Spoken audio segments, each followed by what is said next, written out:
Welcome to Black Light Mass Incarceration Show. I am your host, Sierra Cobb. Black Light Mass Incarceration Show is a space that is used to uplift the unheard voices of the criminal and social justice issues that many face today. Thank you for tuning in. I hope you enjoy. Sponsored by Emancipate NC.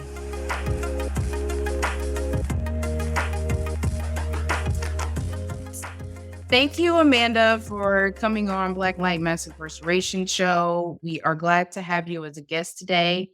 Amanda works with dream.org, and she used to work with the ACLU of Kentucky and is also formerly incarcerated. And I'm just going to introduce Amanda and have her just tell you about her journey and how she got to where she is today, and how many others could do the same post-incarceration and just make our communities more better to live in on a daily basis and not depend on any of our governmental systems that we have.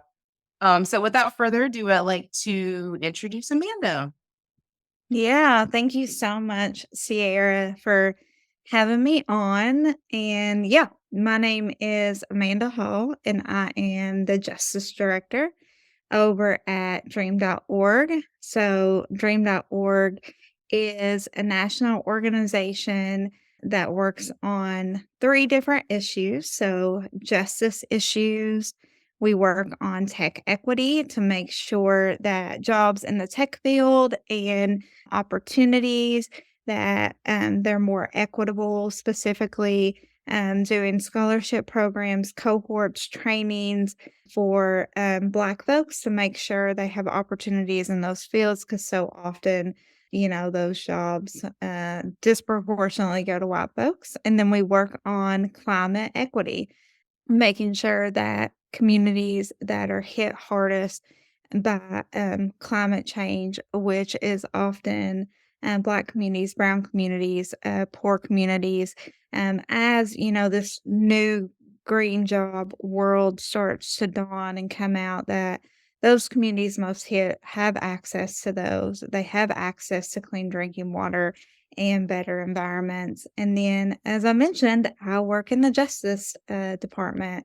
So we work on any mass incarceration, work on the federal level. The priority we're working on is the Equal Act, which would stop the unequal sentencing disparity when it comes to crack and cocaine at the federal level. That disparity used to be 1 to 100.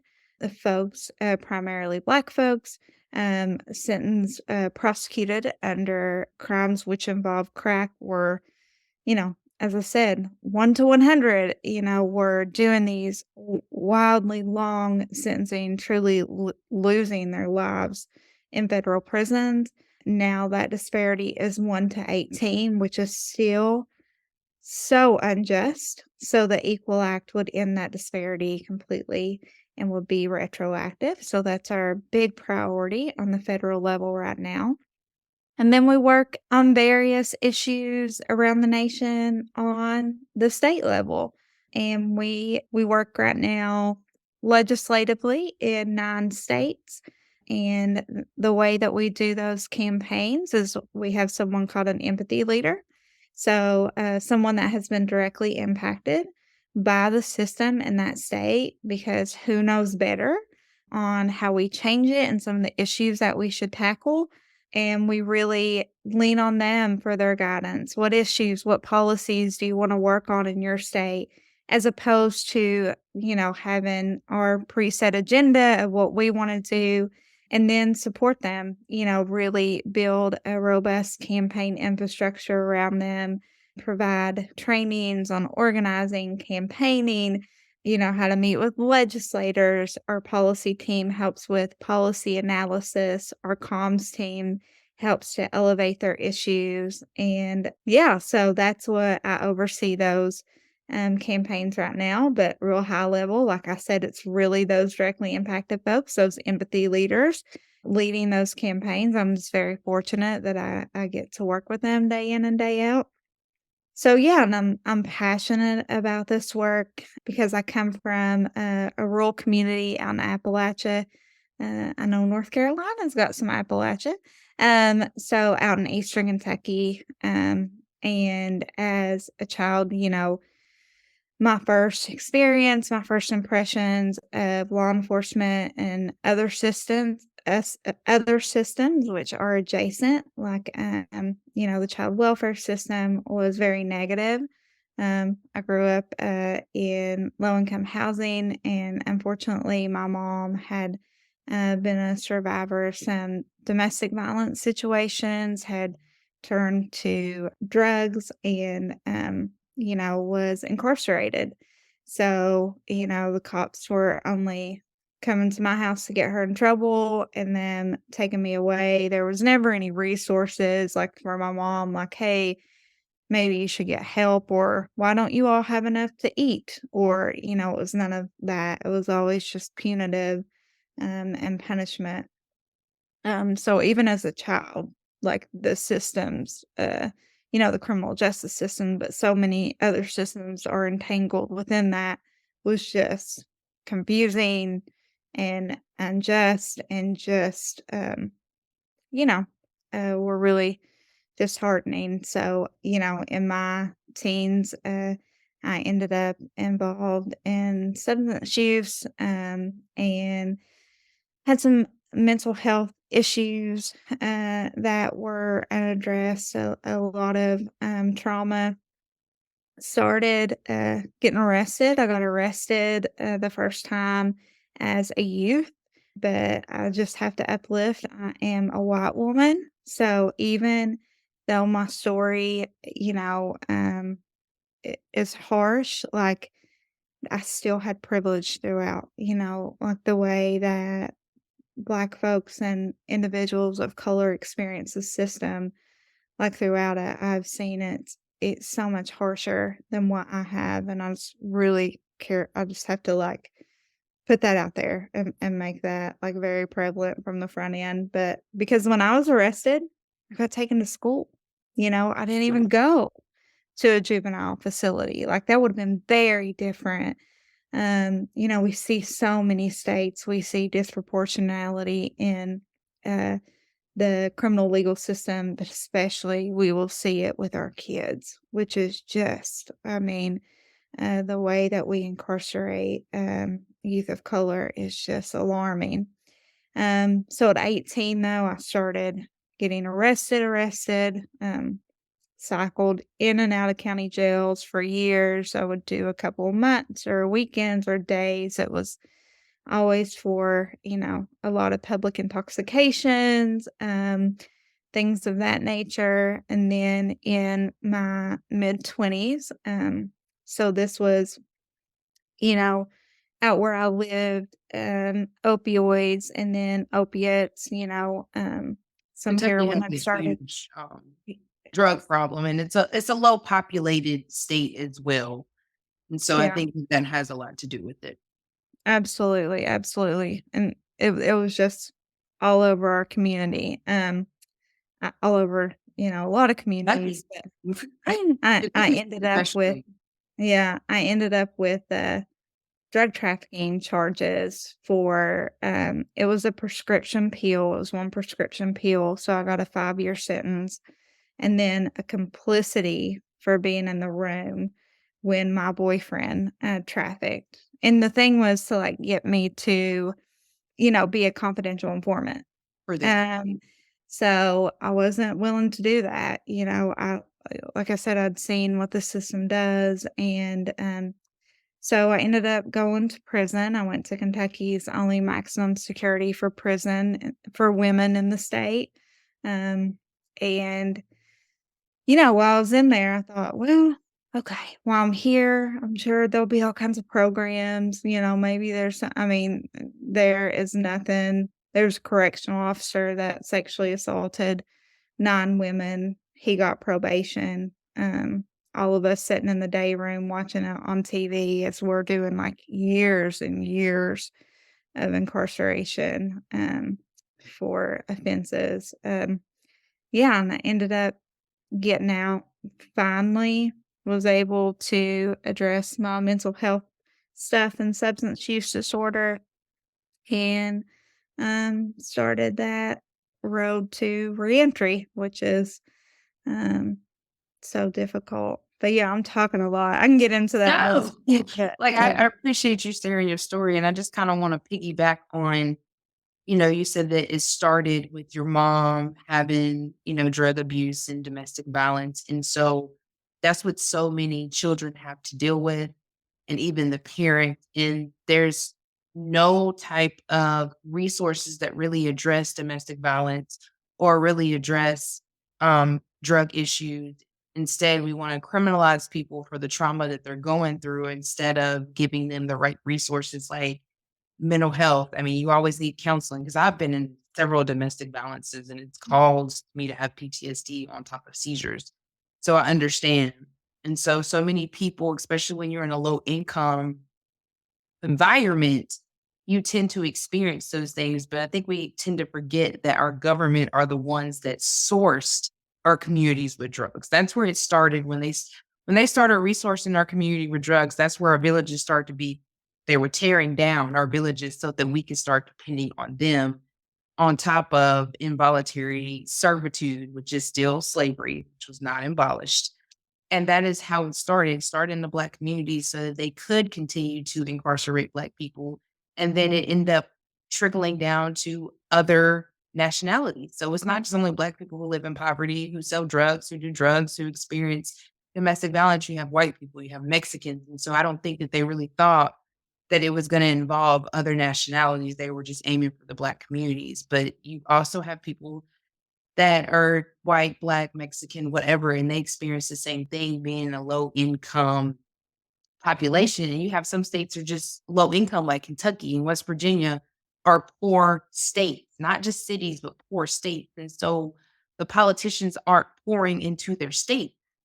They are de-resourcing the communities and putting harmful things in there so that we can end up in prison, so that we do have this mass incarceration that we have today where we are today. That is why America has the most incarcerated population out of any other country that you see. And so people like Amanda and many other people that follow this journey, we're glad to have you here to help right the wrongs because you all are the ones that have experienced how the justice system and I've experienced it myself being in domestic violence and just being in trouble here and there. I haven't been to jail. I mean, I've been in holding cell, but I haven't, experienced, but I've experienced the system. And so all of your governmental systems, whether it's CPS, whether it's schools, because I know a lot of Black children get suspended a lot. And so they end up going to juvenile. And so you have your prison to school pipeline, you have your CPS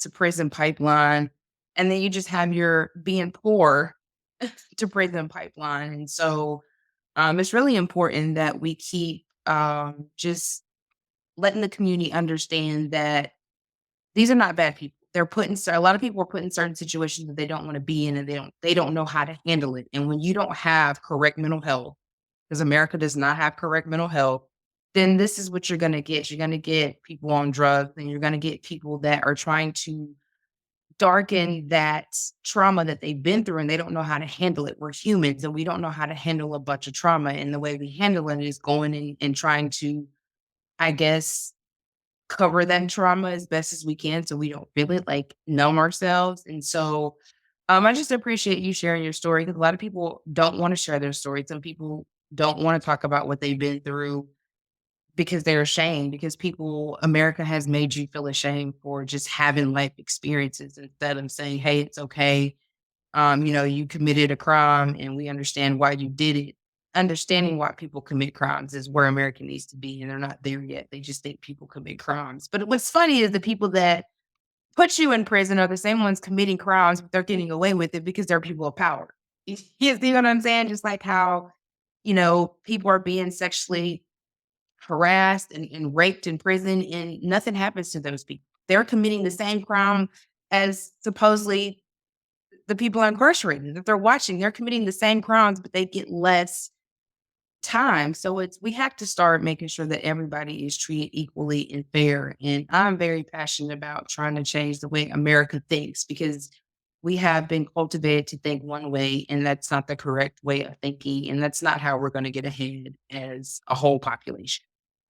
Yeah, I mean, Sierra, you said a lot, and I agree with all of it. No, I think that I mean, that narrative of people that are incarcerated and I mean, when you first hit and started talking about children, I remember when my mom got incarcerated. You know, I'm from this little small town. Everybody knows who we are anyway. My 2nd grade teacher had, the newspaper with my mom's mugshot on the desk in our class. And I just remember just being so embarrassed. I mean, I wouldn't raise my hand to go to the bathroom. You know what I mean? Like, and the trauma and people whispering, but it was never, and we still don't do it for kids that have parents are incarcerated. It was never like, oh, let's talk to these kids. Like, let's work out this trauma. Like, let's make sure, that's You're not okay.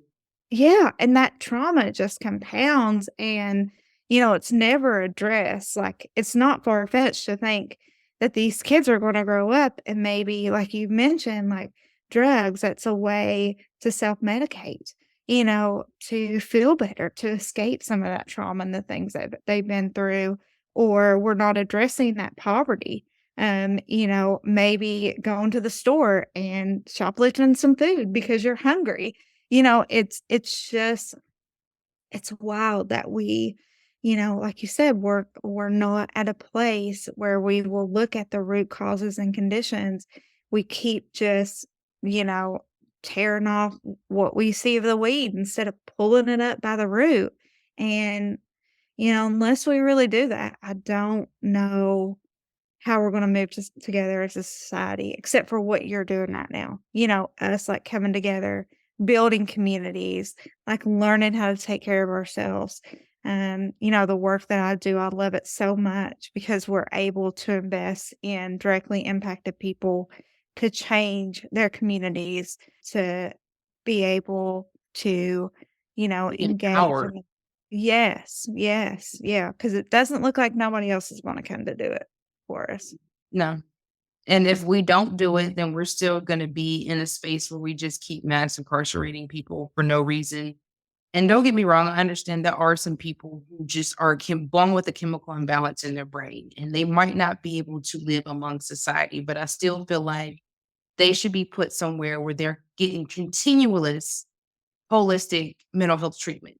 You know what I'm saying? Not where you're put in a situation where you're still being dehumanized and it's not gonna fix your mental health issue at all. So that maybe possibly you could be back around the environment in the community to help better it. But instead, we want to just throw people away. Like we're to the point where we throw children away. Like, why is a child, how could you? And I hear so many legislators in North Carolina say, well, they committed a crime and you can't just let them out. They're children.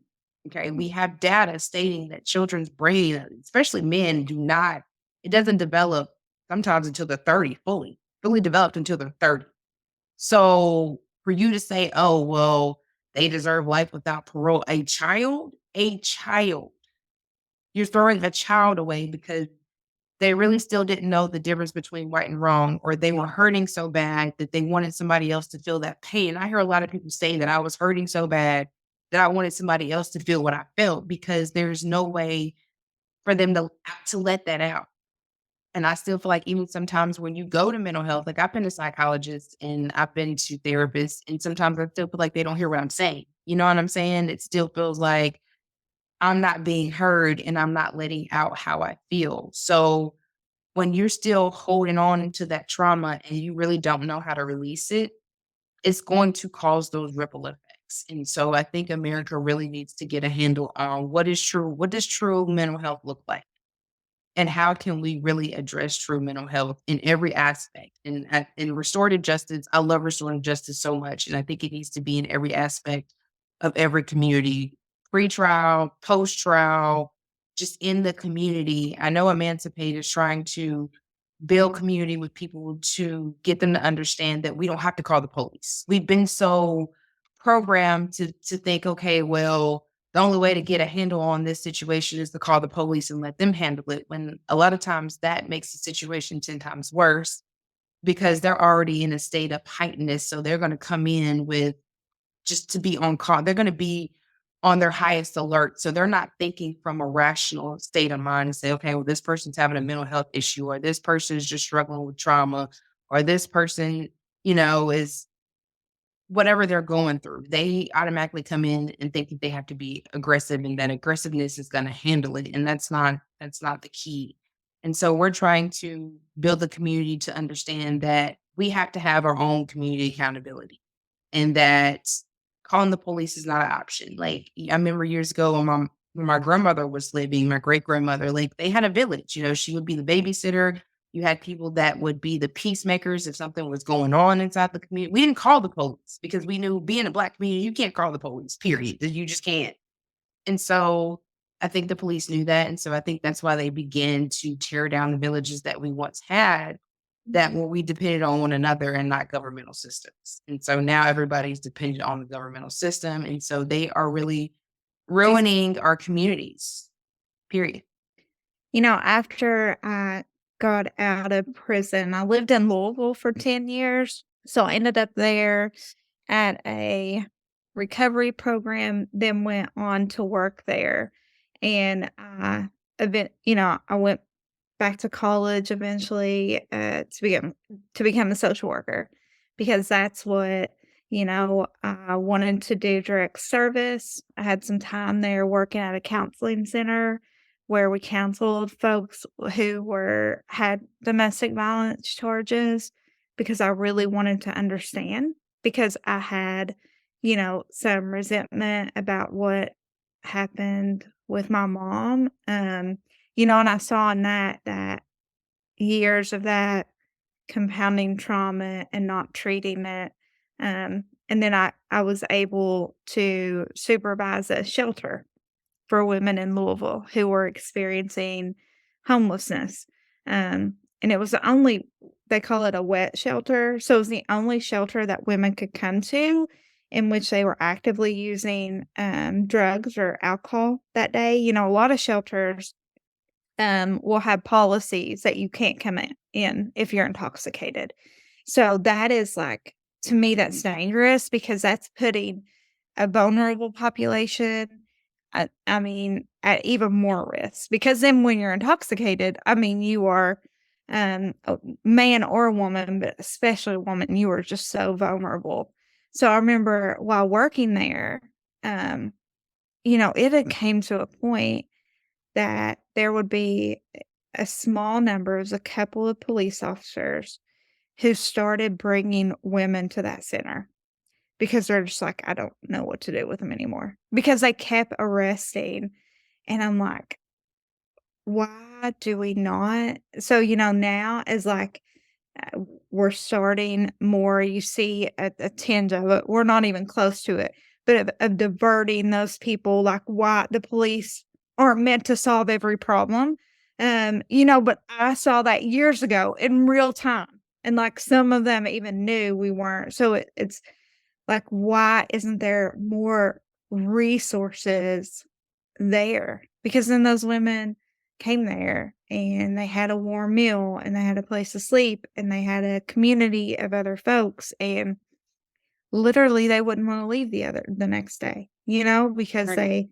they felt safe. But yeah, doing that direct service and I did it for a long time and a bunch of different, like I just, working with women and families who were in recovery, who were coming out of prison. And, I would tell them, okay, if you do everything your parole officer says, you know, we just get through this program, we'll be able to get you a job, we'll be able to get you housing, we can reunite you with your kids maybe.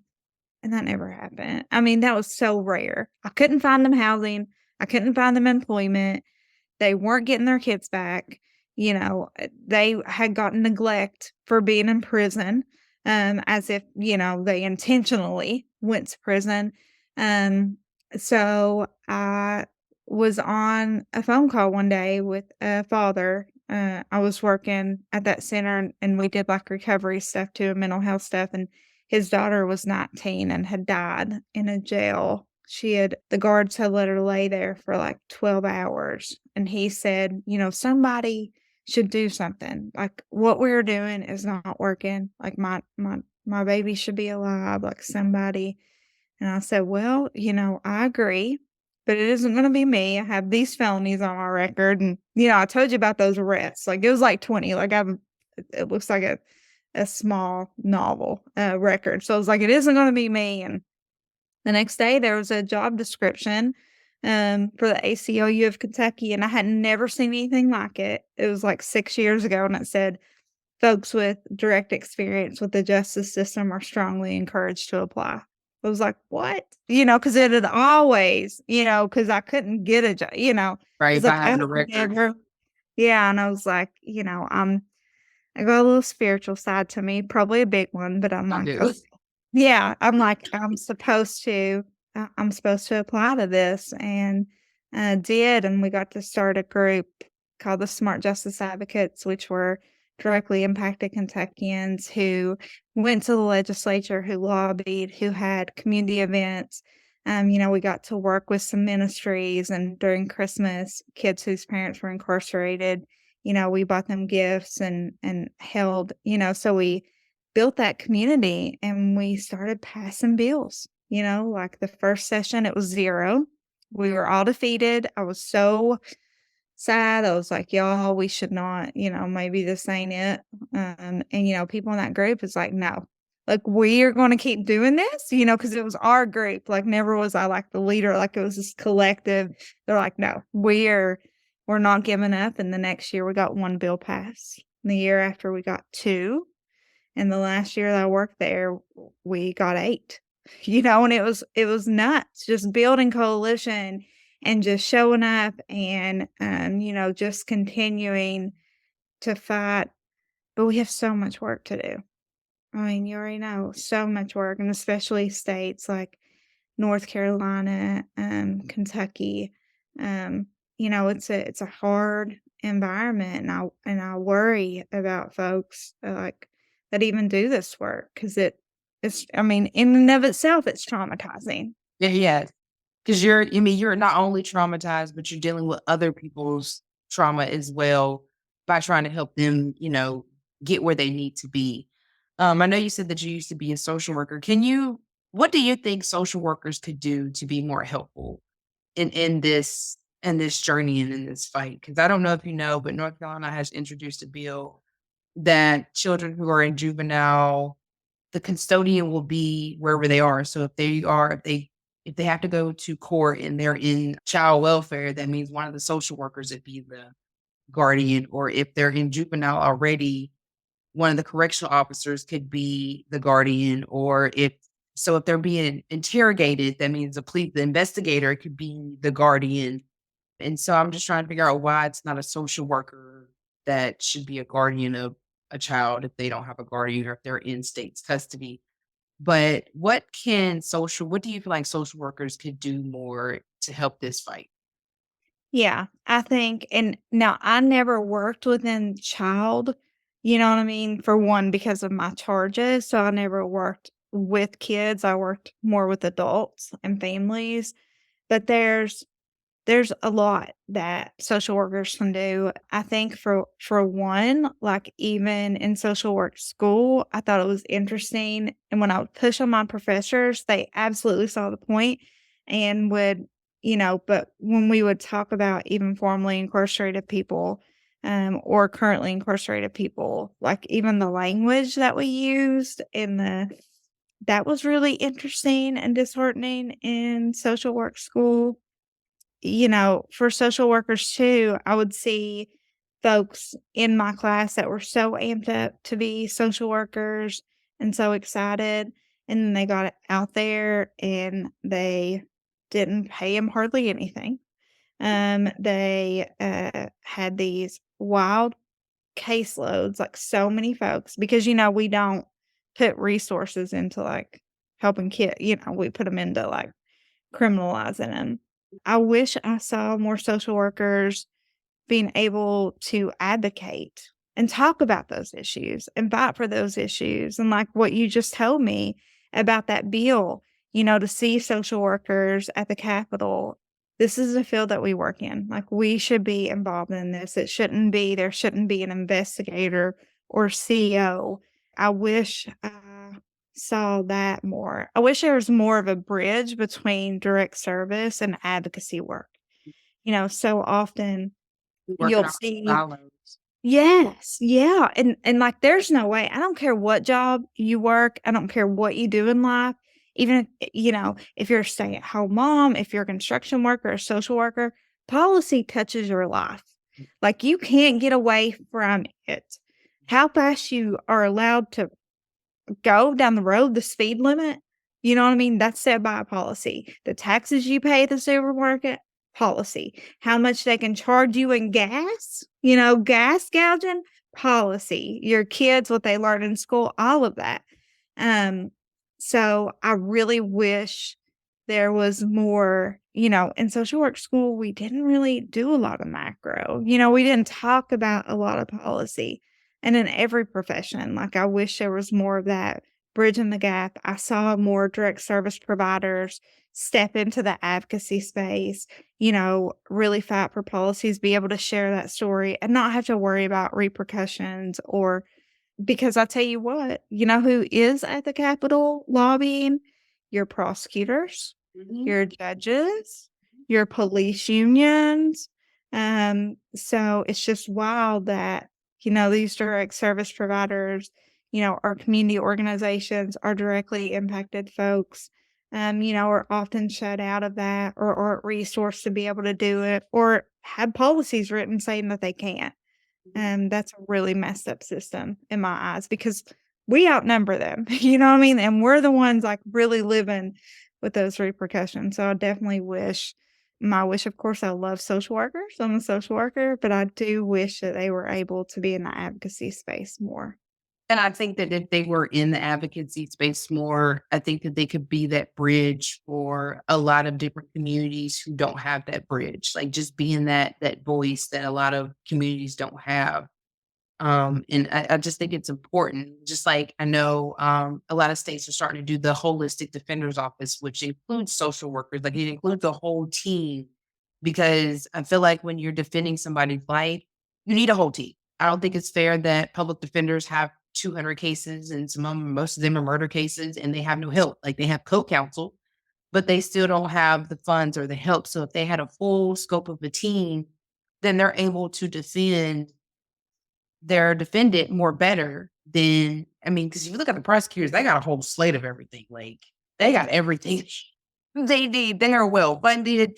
They have everything they need. And then on the other end, the defendant and their defense doesn't have what they need, especially if you have a public defender, which most people do because nobody can pay legal fees. And that's another thing. Why are legal fees so high? That's another thing I want to dive into. Like, why or legal fees high, like, period. You know what I mean? Because that makes it also unfair and disproportionate because we know people can't pay 40 and 50 and $60,000 for a lawyer. And why is that costing that much for an expert? And like just the breakdown of how much it costs for the legal system to me is just ridiculous. And so that's another reason why so many people end up in the legal system is because it's just so costly and nobody can really pay to defend themselves like they're supposed to. And so I think honestly that law needs to be taught in high school. Like you should know your basic law rights in high school so that if you are in a situation where you don't have a public defender that can defend you, you can start defending yourself. Anybody can be their own counsel. You can be co-counsel. It's just about learning and understanding the law and the system and how it's interpreted. And the law can be interpreted many different ways, just how your state interprets that law. But yeah, like I really want to see more social workers and just more community people coming together to build a program that fits for everybody. And what I've been encouraging a lot of people is to understand that even though these are politicians, these are your tax dollars that they take and they do this and they do that. And so when you're not in tune to the budget, then they do whatever. But if you go to your budget classes, you can ask for a budget for the police department, sheriff's department, and it has a breakdown of what they're taking your tax dollars doing and spending it. And I encourage everybody to go to a city council meeting, county commission meeting, and look at those budgets and demand that they take money and that they fund different projects that helps the community, like fund the public defender's office. Like I know North Carolina wants to get feedback, but then they said they have no intentions on funding the public defender's office, which makes no sense. Like, that's so unfair and unjust and unbalanced that you're not going to fund the public defender's office, but you'll give the prosecutors all the money that they want and need to prosecute people for a lot of things that they didn't even do, had nothing to do with it all. So we as the people have to understand that we have the power and that these people that are in office don't have any power. We put them there. We put these people there. If we didn't vote and vote for them, they would not be there. And understand that when they're doing these elections, they're getting millions of dollars in donation just to run a campaign. And a lot of them lie about a lot of things they're going to do, and especially prosecutors. I would never support a prosecutor who says, "Oh, well, look at my record. Look how many people I've prosecuted," because you don't even know the people that you prosecuted did that crime or not. Mhm. So I encourage a lot of people to really just look into your budget and stay on them about the budget, because this is your money that they take out of your paycheck. You have the right to tell them where you want it to go. So please, everybody, just start, going to budget meetings, going to county commission meetings, requesting budgets for all the governmental entities that's in your state, just to see what they're doing with your money. Because I know where I live at, they take a lot of our money and build parking decks downtown and try to gentrify downtown, when you have homeless people downtown and you have a bunch of homeless people in our county, but you're not providing resourceful housing or resourceful jobs or anything of that nature. You just want them to either be hanging out on the side of the street or in jail. And even the officers a lot of times don't take them to jail because, they just get tired of having them in there when they're overcrowded. They don't have staff. So now your jails are becoming your new prisons. And so that comes from them taking the resources from the community. And so it's really important to really watch your tax dollars that you pay for and demand that it goes to resource our communities. Absolutely. I'm so glad you brought up that budget, and I agree. We should be taught this stuff in high school because, like I said, it affects our lives every single day. I'm not like anti math. I love math. That was great. But I don't do trigonometry every day. But a law affects me every day, all day. It's affected me right this second. And it's really unfortunate how we aren't. I don't want to be super negative, but I can't help but we know. I believe that it's like that for a reason because only certain folks should understand those things and be in those rooms and be able to change that. I really hope folks resist that. It is your money. And what we're talking about, I hate the dichotomy and trying to put folks in boxes. It's like saying folks, the whole victim perpetrator stuff. Mm. No, like so many people that are incarcerated have been Our victims victims. themselves. Yeah, or are in there being victimized. And it's the same thing with let's make our community safer. Like, I don't know about you, but I want my community safe too.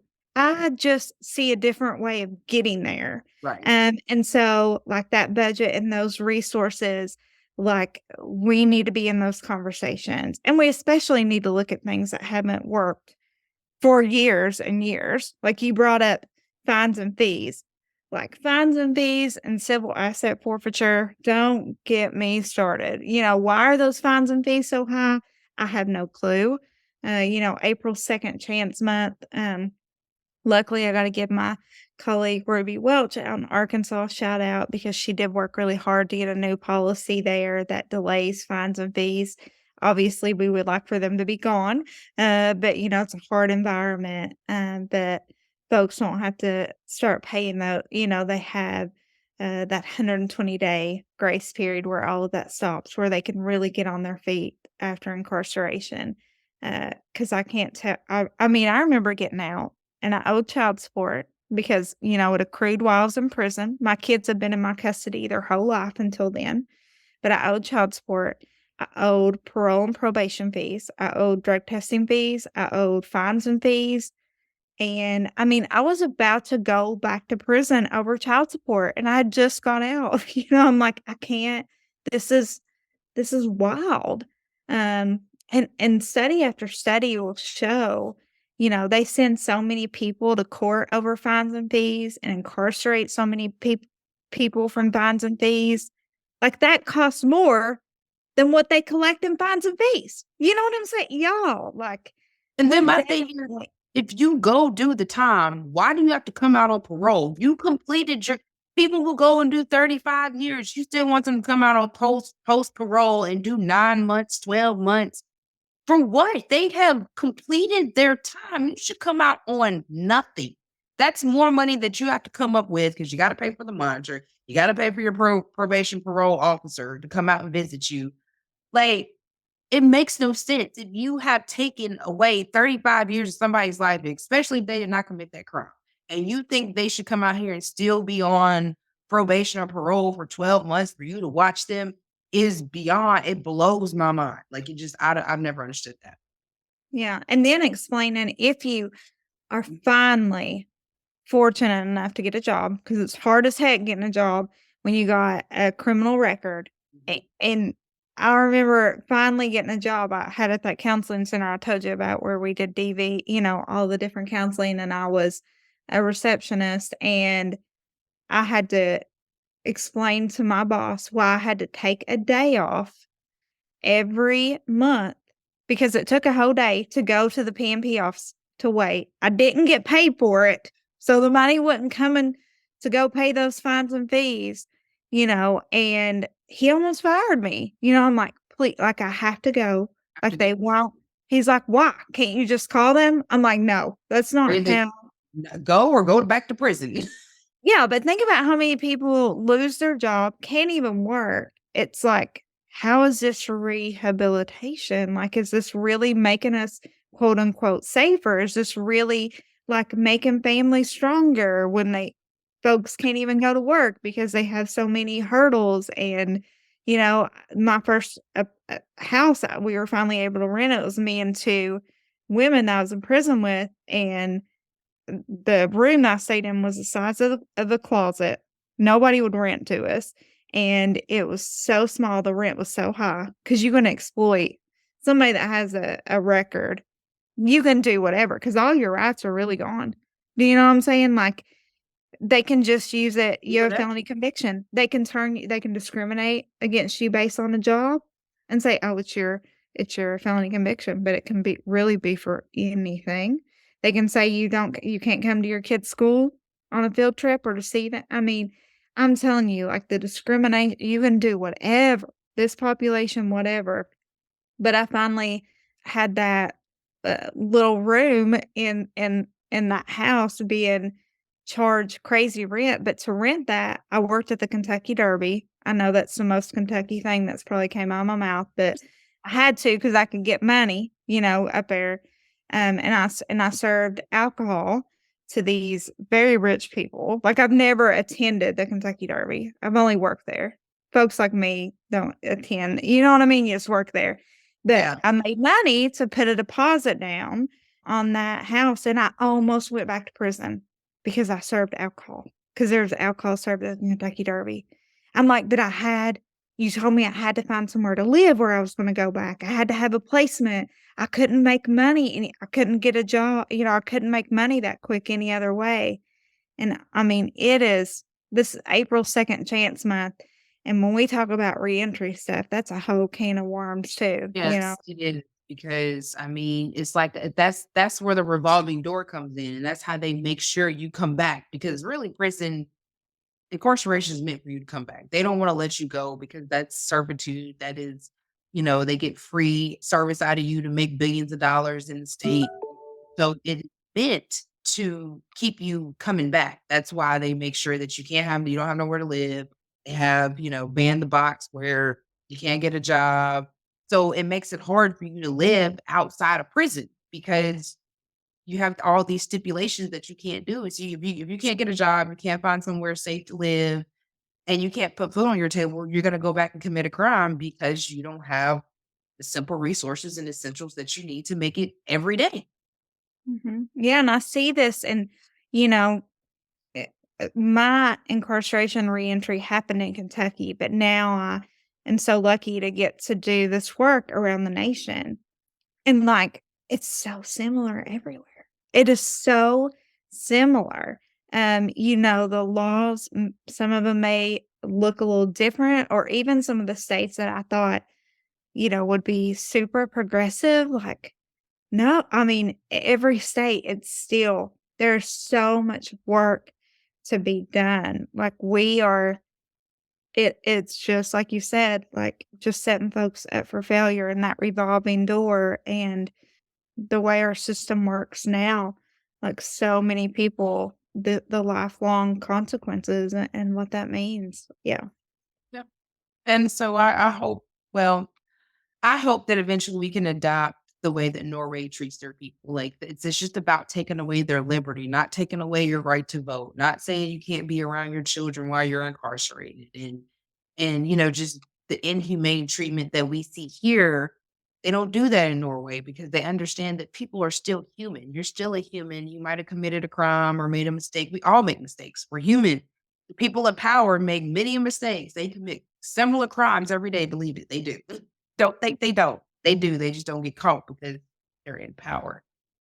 Yeah, I mean, you still have to acknowledge that we are human beings, and America just throws away humans. I don't think we care about humanity here. It just doesn't seem like anybody cares about humanity because of how we, just incarcerate people and the way that we treat them while they're incarcerated, and then expect them to come back out here and just be all right when they have been treated inhumane for so many years. It deteriorates your mind. Like, it really does. I don't think people understand, but incarceration deteriorates your mind, deteriorates you as a human being.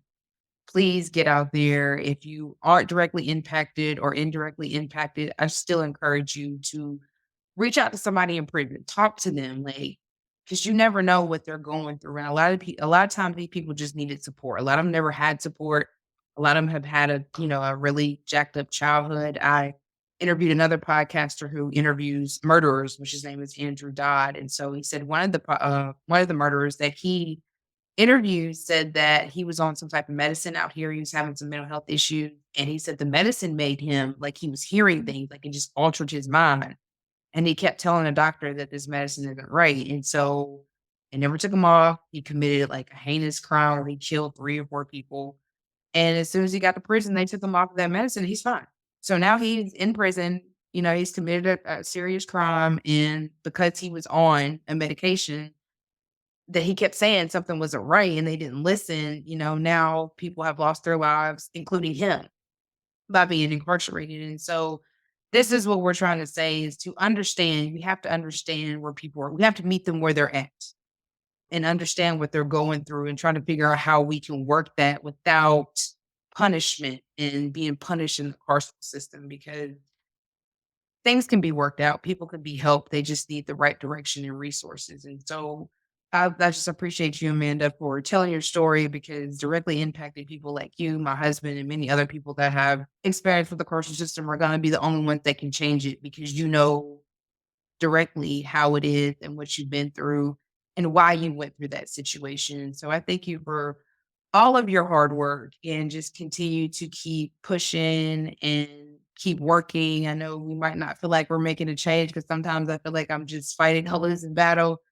But at the end of the day, I just believe that the narratives are starting to shift. And so a lot of people are really starting to understand that our carceral system is the product of greed and power, really. I mean, that's just what it is. And so understanding that we have to do better as a community by our people that are incarcerated and help them stay out of that system, and just keep resourcing our communities the best way that we know how. Yeah, absolutely. And I would appreciate you so much for having me on. And yeah, I know we talked about a lot of, stuff that's still super heavy and work to be done. But, over here at dream.org, like I mentioned, we just passed that bill, passed our empathy leader passed one in Mississippi. We passed one in Kentucky. So we can make those changes. Like, we just have to really step it up there and do it together. So anybody that wants to be involved in dream.org, become part of our empathy network, be in community with us, please, go to dream.org hit the Justice tab and come join the Empathy Network. Do this work with us. So grateful for you again, Sierra, and the amazing work that you do in North Carolina. Can't wait to be able to team up more. And yeah, y'all just keep staying involved. If we're going to do this, we're going to have to do it together. It's going to take all of us. So yeah, so I really appreciate this. Thank you, Amanda. And tell them how if they want to get in touch with you, give your social media handles and anything else you want them to know. Yeah, sure. So feel free to email me. My email's super simple. It's Amanda at dream.org. So it's super simple. Follow me on Twitter at Amanda Hall 33. And yeah, and follow all, the dream.org social medias. That will be dream.org or at the Dream Corps. So yeah, thanks And for. watch out. They might come to your city. I know Dream.org came to Winston a few months ago and I attended their event in Winston. And so it was a good event. I mean, we talked about environmental health. That's another thing I want to touch on real quick is your prisons can be a environmental health. I mean, it's environmental risk because a lot of these prisons were built back in the 50s, 60s, even before then. And so a lot of them have lead in their paint. The water is just disgusting. I know we're having to deal with that now with one of the prisons. And so it's important to also get into the environmental work because that has also caused a lot of people to go into incarceration. Just your environment affects you a lot, whether you believe it or not. What you breathe and just be in an environment that's not good, what you drink has a lot to do with your mental health and the state of your body. And so we are seeing a lot of people incarcerated with cancer because of the environmental risk that the prisons have given out. And so we're also trying to tackle that as well as saying a prison is an environmental risk as well, not only a health risk and a safety risk, but it's also an environmental risk. So I really encourage you to tap into dream.org.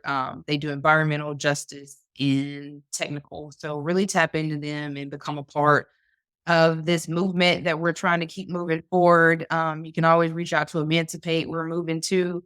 But yeah, thank you again, Amanda. I appreciate you so much. Thank you so much, Sierra, and happy Second Chance Month. Thank you for your Happy work. Second Chance Month, and I hope to do more with you and ACLU or the dream.org and hopefully, maybe come to North Carolina so we can start tackling some of our issues too as well. Oh, yeah, we're very open to that. All right, Amanda. Well, thank you again and take care. So thank you again for tuning in. I hope you enjoyed today's show. Your host, Sierra Cobb. Take care.